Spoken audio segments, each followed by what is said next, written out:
인류 최초 영노화 임상의 잔인한 진실. 자, 친구들아, 잔 다 채웠지?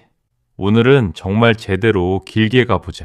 너희가 그토록 갈구하는 영원한 젊음이라는 화려한 꿈, 그 반짝이는 포장지를 한 꺼풀, 두 꺼풀, 세 꺼풀 벗겨서 속에 들어있는 비릿한 과학적 진실과 자본의 썩은 냄새, 그리고 인간의 끝없는 바보 같은 욕망까지 낱낱이 파헤쳐 볼 거야. 2026년 인류는 드디어 선을 넘었다. 20대 몸으로 150살까지라는 문구가 더 이상 사기꾼 약장수의 헛소리가 아니라 FDA 승인 도장이 찍힌 공식 임상 문서가 됐으니까. 구글의 캐리코가 10년 넘게 비밀 창고에 처박아 두고 있던 기술들이 이제 인간 영노화라는 이름으로 세상에 슬슬 모습을 드러내고 있어. 조상들이 불로초 찾겠다고 산산 뿌리 캐먹고 황제들이 수은 맛이다. 요절했던 그 멍청하고 구질구질한 역사가 이제 AI와 유전자 스위치로 세련되게 세탁돼서 돌아온 거지. 와, 진짜 축하할 일인가? 아니면 코미디의 클라이맥스인가? 먼저 이 거대한 사기극을 제대로 이해하려면 우리보다 수억, 천년 먼저 답을 알고 있던 자연의 불멸 고수들부터 만나보자. 인간이 얼마나 늦게 그리고 얼마나 오만하게 이 게임에 합류했는지 알면 허탈함을 넘어 배가 아플 거다. 독극회의 진정한 영원한 꼰대 그린맨드 상월 형님부터 보자. 2016년 사이언스지에 실린 연구에 따르면 이 녀석들은 눈 렌즈의 방사성 탄소연대 측정으로 최소 평균 272년, 최대 392에서 512년까지 살 수 있다고 밝혀졌다. 임진왜란이 일어나던 1590년대에 태어난 상어가 아직도 차가운 두끝바다를 느릿느릿 헤엄치고 있을지도 모른다는 소리야. 성적으로 성숙하는 데만 150년이 걸린다. 혈백 50살이 돼서야 겨우 연애를 시작하는 거지. 상어 기준으로 보면 우리는 태어나자마자 늙어 죽는 하루살이나 다름없다. 이 상어의 비결은 극도로 느린 대사율과 강력한 DNA 복구 시스템이다. 천천히 살면 오래 산다는 자연의 단순한 섭리지. 그런데 인간은 어때? 배달 음식 10분만 늦어도 난리가 나고 쇼폼 영상 15초 넘어가면 지루하다고 넘기는 주제에 수명 많은 상어처럼 500년을 원한다. 인생은 초고속으로 불태우면서 몸뚱이는 영원히 버티길 바라는 이 지독한 모순부터가 이미 웃기지 않냐? 여기서 한술. 버트는 진짜 불멸자들도 있다. 불멸의 파리 터리톱시스 도리니. 이 지름 4.5mm짜리 작은 녀석은 늙거나 다치거나 스트레스 받으면 몸을 아예 유충 단계로 리셋시켜버린다. 트랜스 디퍼런시에이션이라는 마법 같은 과정으로 이미 분화된 세포가 다른 타입의 세포로 바뀌면서 폴립 단계로 돌아가는 거야. 할머니가 갑자기 아기가 되는 셈이지. 이론적으로는 노화로 죽는 법이 없다. 포식자나 환경 때문에 죽을 뿐 세포 자체는 영원히 리셋 가능하다. 히드라는 더 황당하다. 몸의 4분의 3을 잘라도 머리가 새로 자라나고 사실상 노화가 없다. 몸 전체가 줄기세포 덩어리라 낡은 부품을 실시간으로 갈아 끼운다. 연구에 따르면 수년 동안 사망률 증가가 거의 관찰되지 않았다. 자연은 이미 수억 년 전부터 불멸의 답안지를 다 공개해놓고 만물의 영장이라는 인간만 80에서 90년 쓰면 구장. 나는 구형 모델로 살면서 연구비 수조 원을 퍼붓고 있는 거야. 자연이 우리를 보면서 저 바보들 또 뭐하냐 하고 한숨 쉬고 있을 것 같다. 그럼 인간은 왜 이 녀석들처럼 못할까? 우리 몸 안에는 두 가지 무서운 적이 살고 있기 때문이다. 하나는 세포의 유효기간인 텔로미어, 다른 하나는 죽지 않는 좀비 세포다. 세포가 분열할 때마다 염색체 끝에 보호캡인 텔로미어가 조금씩 깎여나간다. 이게 다 다르면 세포는 파업 선언을 하고 노화 상태, 시니센스에 들어간다. 2009년 노벨상을 받은 이 이론은 아름다웠지만 치명적인 함정이 있었다. 텔로미어를 억지로 늘리려다 텔로머레이즈 효소를 과도하게 활성화하면 세포가 무한증식한다. 그게 바로 암이다. 젊어지려다 암세포로 뒤덩어리가 돼서 죽는 전형적인 인간 트레이드 오프. 불로초에 독이 잔뜩 묻어있는 셈이지. 더 고약한 건 좀비 세포들이다. 분열은 멈췄는데 제대로 죽지도 않고 몸속에 남아서 주변 세포들에게 나 늙었으니 너도 같이 늙자며 독소 세스프를 뿌려대는 민폐세포. 만성염증, 치매, 관절염, 심혈관 질환, 암의 주요 원인으로 지목된다. 그런데 최근 AI가 이 문제를 공격하기 시작했다. 80만 개 분자 라이브러리를 뒤져서 좀비 세포만 선택적으로 죽이는 세놀리틱스 후보를 찾아내는 연구들이 나오고 있다. 확률이 0.000375% 수준인 극악의 확률을 뚫고 3개 정도를 골라낸 거야.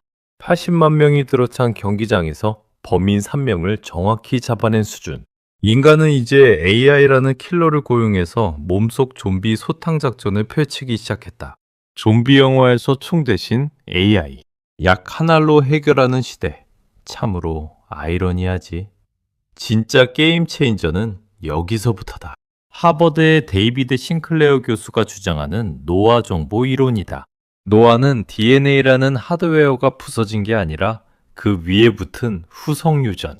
마크메틱이든가 지저분해져서 세포가 내가 몇 살인지, 내가 어떤 세포인지를 까먹는 소프트웨어 오류라는 거야. 컴퓨터가 5년 쓰면 느려지는 게 CPU가 닳아서가 아니라 윈도우와 드라이버가 꼬여서 그런 것과 똑같다. 2006년 야마나카 신야가 발견한 4개의 유전자 OCT4, SOX2, KLF4, CMYC, 야마나카. 팩터스는 세포를 완전 초기화하는 마법 버튼이었다. 하지만 CMYC는 강력한 암 유전자. 그래서 싱클레어 팀은 위험한 CMYC를 빼고 OSK 3개만 써서 부분 재프로그래밍, partial, 에피제네틱 리프로그래밍 기술을 개발했다. 세포의 정체성을 유지하면서 시계만 젊게 되감는 훨씬 안전한 버전이다.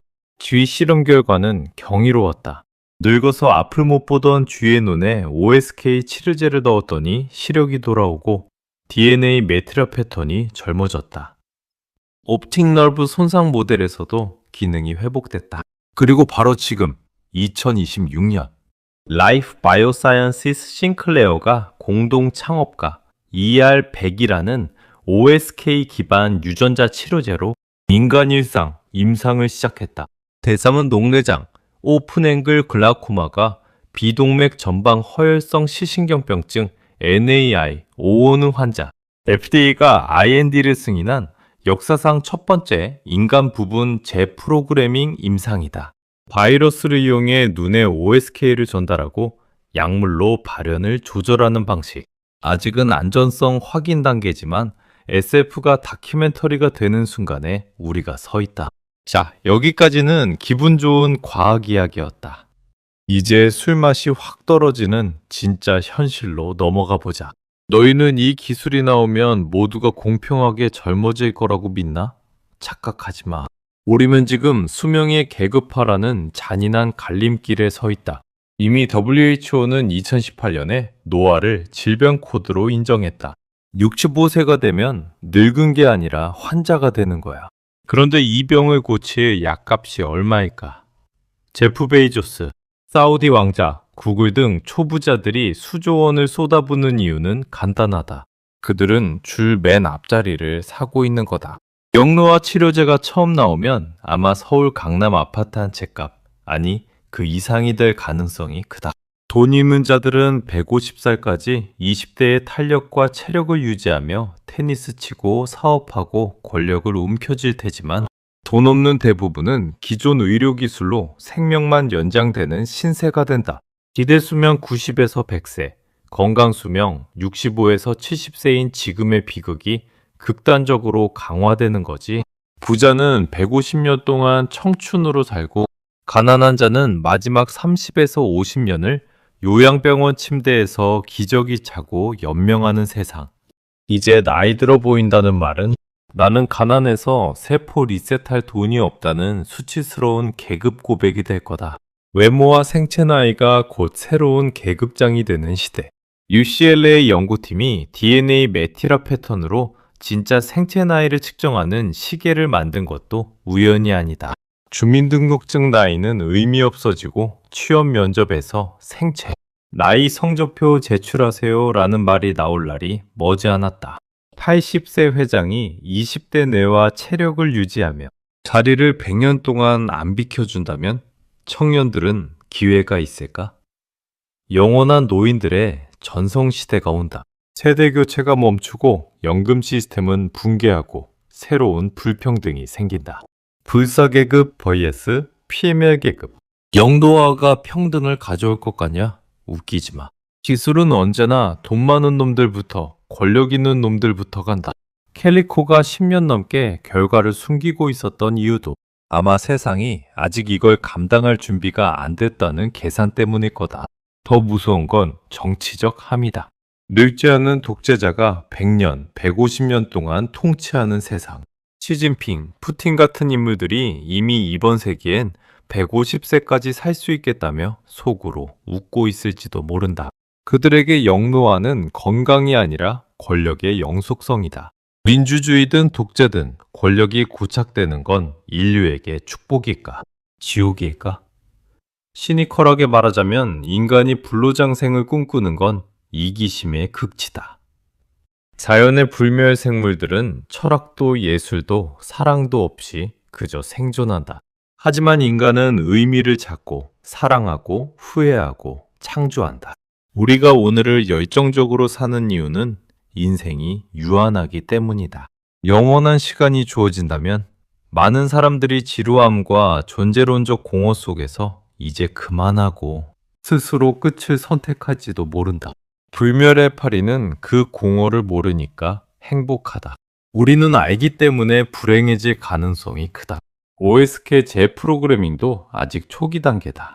눈국소 적용으로 시작한 이유는 전신 적용의 위험함, 면역 반응, 정체성 혼란, 기형종 등을 먼저 확인하기 위해서다.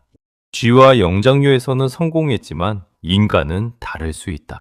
일상은 안전성 테스트일 뿐 150살 청춘 보장이 아니다.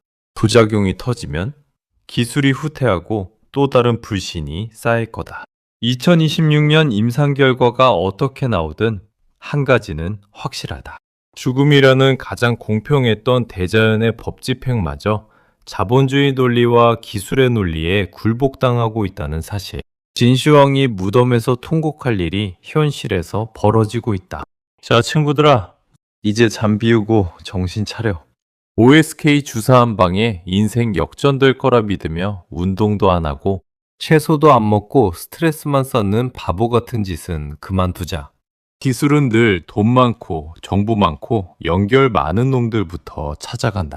우리는 그저 이 거대한 사기급, 아니 코미디의 들러리가 되지 않기 위해 지식을 쌓고 흐름을 읽어야 한다. 자연은 우리에게 단순하게 말했다. 적당히 살고 적당히 죽어라.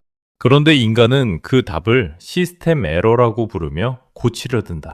참으로 바보 같으면서도 그 바보짓 때문에 예술도, 과학도, 사랑도, 유머도 탄생했다.